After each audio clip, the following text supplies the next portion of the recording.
ఎందుకంటే 2014 నుంచి 19 వరకు ఏ విధంగా హామీలు ఇచ్చి ఏ ఒక్కటి కూడా నెరవేర్చకుండా పరిపాలన సాగించారో 2024 ఎలక్షన్స్ లో కూడా అదే విధంగా అబద్ధపు హామీలు ఇచ్చి అధికారంలోకి వచ్చి ఈ రోజుకి సంవత్సరం అవుతున్నా కూడా నిరుద్యోగులకు ఉద్యోగ అవకాశాలు కల్పించలేదు. అలాగే నిరుద్యోగ వృత్తి 3000 రూపాయలు ఇచ్చిన దాఖలాలు కూడా లేదు.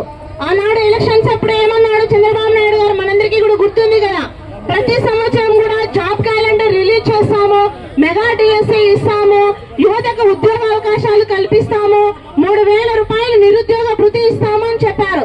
ఈ రోజు వరకు అయినా కూడా ఒక్క పైసా అయినా ఇచ్చారా అని అడుగుతా ఉన్నాం. ఇవ్వలేదు. పైగా కూడా పవన్ కళ్యాణ్ గారు కూడా చెప్పారు, ప్రతి నియోజకవర్గానికి కూడా 500 మంది యువతను సెలెక్ట్ చేసి ఒక్కొక్కరికి 10 లక్షల రూపాయలు ఇచ్చి వాళ్ళు ఉద్యోగ అవకాశాలు కల్పించే విధంగా పరిపాలన చేస్తాము అని పవన్ కళ్యాణ్ గారు అన్నారు. ఈ రోజు ఏమైనారని చెప్పేసి మేము అడుగుతా ఉన్నాం. చంద్రబాబు నాయుడు గారు మీరు వెంటనే దిగవచ్చి యువతకు ఉద్యోగాలు కల్పించాలి, అలాగే నిరుద్యోగ వృత్తి ఇవ్వాలని కూడా మేము ఈ సందర్భంగా కూడా డిమాండ్ చేస్తా ఉన్నాం. ఎందుకంటే జగనన్న మాట ఇచ్చాడంటే ఖచ్చితంగా చేస్తాడు. జగనన్న ఇచ్చిన హామీలన్నింటినీ కూడా నెరవేర్చిన ఘనత మన జగనన్నకే దక్కుతాదని కూడా ఈ సందర్భంగా తెలియజేస్తా ఉన్నాం. ఎందుకంటే జగనన్న సచివాలయ వ్యవస్థను తీసుకొని వచ్చి 1,35,815 మందికి సచివాలయ ఉద్యోగస్తులుగా శాశ్వత ఉద్యోగాల అవకాశాలు కల్పించారు.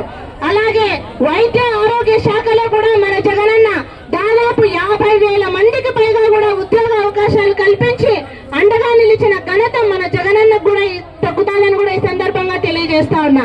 చంద్రబాబు నాయుడు గారు ఆనాడు బాబు వస్తే జాబు రావాలి, ఇంటింటికి ఒక ఉద్యోగం ఇస్తాం, నిరుద్యోగ వృత్తి ఇస్తామని మాటలు చెప్పడమే కానీ నెరవేర్చే దాఖలాలు లేదు.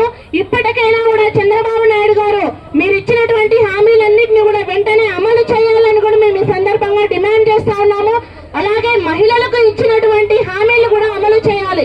మీరు ఏదైతే ఉచిత బస్సు ఇచ్చారో ఖచ్చితంగా కూడా మహిళలకు వెంటనే ఉచిత బస్సు అమలు చేయాలి. అలాగే సంవత్సరానికి 3 గ్యాస్ సిలిండర్లు ఇస్తామన్నారు. ఒక గ్యాస్ సిలిండర్ ఇచ్చి చేతులు దులుపుకున్న పరిస్థితి ఈ రోజు ఉంది. మీరు వెంటనే మహిళలకు 3 ఉచిత గ్యాసులు ఇవ్వాలి